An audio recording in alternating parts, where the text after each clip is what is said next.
سوات ته په چکر راغلي د کراچۍ میلمانه د تانې بایپاس په روډ باندې لوټ شوي دي. دا میلمانه د کراچۍ نه د سوات په چکر راغلي وو.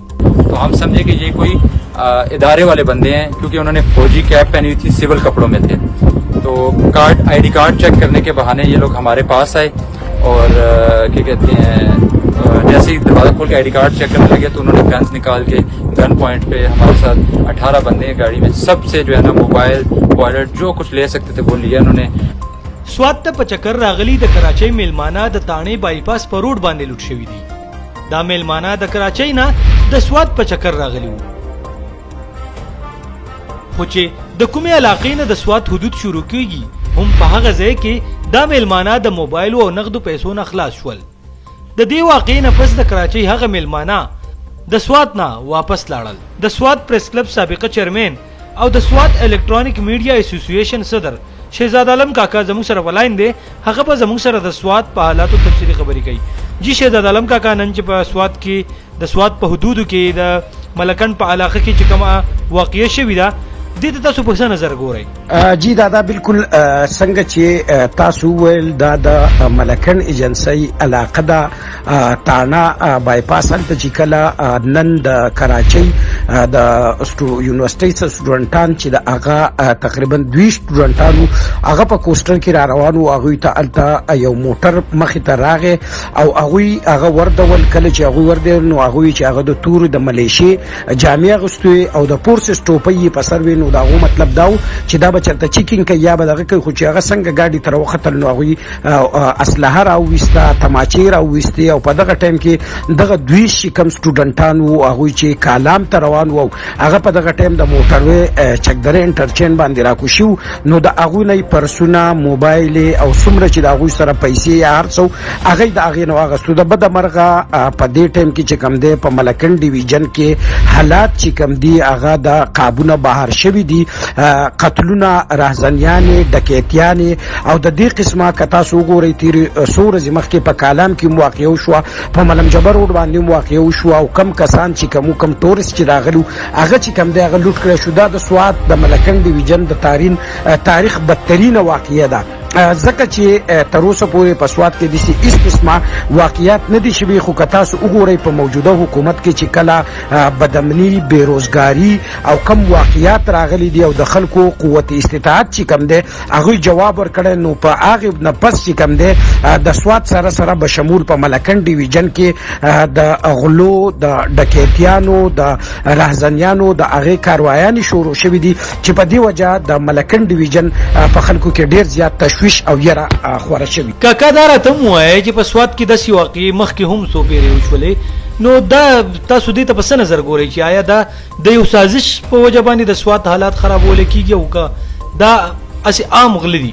دا څنګه چې تاسو وویل که تاسو کتلی وي څو ورځې مخکې د مټي یو ډرایور چې هغه روان و کالام طرف ته هغه په لارې باندې لوټ کړی شو, هغه وویشتلی شو.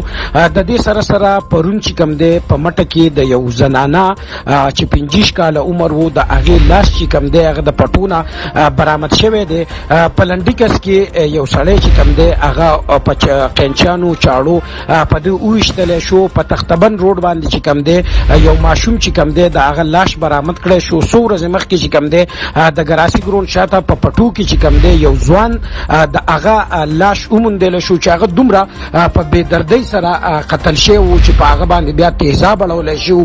د هغه چې کوم نازکې حصې وې هغې باندې تیزاب اړولی شي و. په ډسپنسرۍ کې که تاسو وګورئ هلته چې کوم دی یو سړی ووژلی شو. په سوات کې د تېرو 2-3 هفتو نه چې کوم دی چې کوم حالات روان دي, کومه یره ترهه چې روانه ده, نن که تاسو وګورئ په منګوره ښار کې یا په خواوشا علاقو کې خلک د ماسخوتن د منځونو نه پس چې کوم دی د کورونو نه نشي راوتی.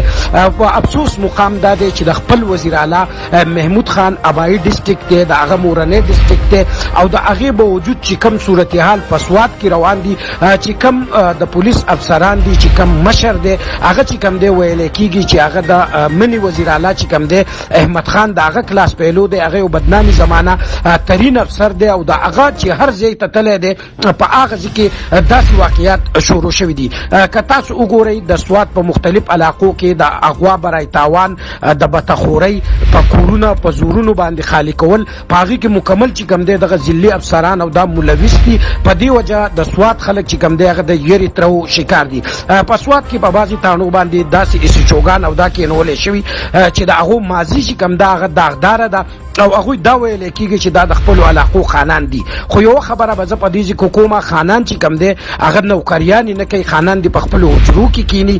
که دا خلک چې کوم دی هغه بیا د دوه خوا له لاړو به بیا بله خبره. خو کله چې په یو تاڼه کې په یو پولیس سټیشن کې دغه افسران ناسي دغه خانان ناسي نو پکار دا ده چې هغه د عوامو خادمان دي، هغه د عوامو د ټکسونو په دې باندې د هغې نه تنخواګانې الي. که دوخاني کوي دو دې لاړ شي په خپلو حجرو کې دې کینی بیا دې هلته دوخاني کوي. خو په سوات کې په دې ټایم کې چې کوم دی حالات سراسر د قابونه بهر شوي دي او په دې وجه خلک چې کوم دی د سوات د ستونزو د سوات د خپل وزیر اعلی نه نالان دي. که تاسو وګورئ 2 ورځې پس هم په مټه کې یو احتجاج شروع کیدونکی دی، هغه به خاص کر د وزیر اعلی خلاف وي، د هغه د رور خلاف وي. خو نن که تاسو وګورئ په سوات کې چې کوم حالات دي نو یقینا چې دا د سوات د سیاحت لپاره د عمران خان چې کوم ویژن دی د هغې دپاره هغه چې کوم دی دا ډېره مهرباني شهزاد عالم کاکا ستاسو زموږ سره د تفصیلي خبرې کولو. ګرانو کتونکو په سوات کې مسلسل سویمه ورځ ده داسې مختلف واقعات کیږي. په تېره میاشت کې هم داسې سیاحان لوټ شوي وو، خو په هغې باندې موږ جوړ کړی ریپورټ د دې وجې نه په سوشل میډیا باندې وایرل نه کو چې هغه د سوات حالات یې خرابول. زمونږ دا خیال و چې یاره مونږ که داسې ریپورټینګ کوو په دې باندې به د سوات یو بده چهره مخې ته ځي. د هغې د لاسه داسې ډېر خبرونه موږ په خپل پیج باندې نه شیر کوو. خو ګرانو کتونکو په سوات کې روزانه قتل او داسې د غلا د شکو او واقعیات ورځ تر ورځې سیوا کېږي نو مجبوراً دا ویډیو موږ په جوړولو مجبور شو چې په سوات کې حالات ورځ تر ورځه خرابېږي. خپل وزیر اعلی ته او د سوات ټولې انتظامیې ته درخواست دی چې د سوات په حالاتو باندې دستي د کنټرول کوشش وکړي، کنه حالات به نور هم خراب شي او چې بیا به د سوات حالات کنټرول کول ډیر ګران کار وي. जी अस्सलाम वालेकुम, मेरा नाम कलीम है और मैं भाली ट्रैवल टूर्स के साथ डोमेस्टिक टूर से हम लोग काम करते हैं 4 साल से.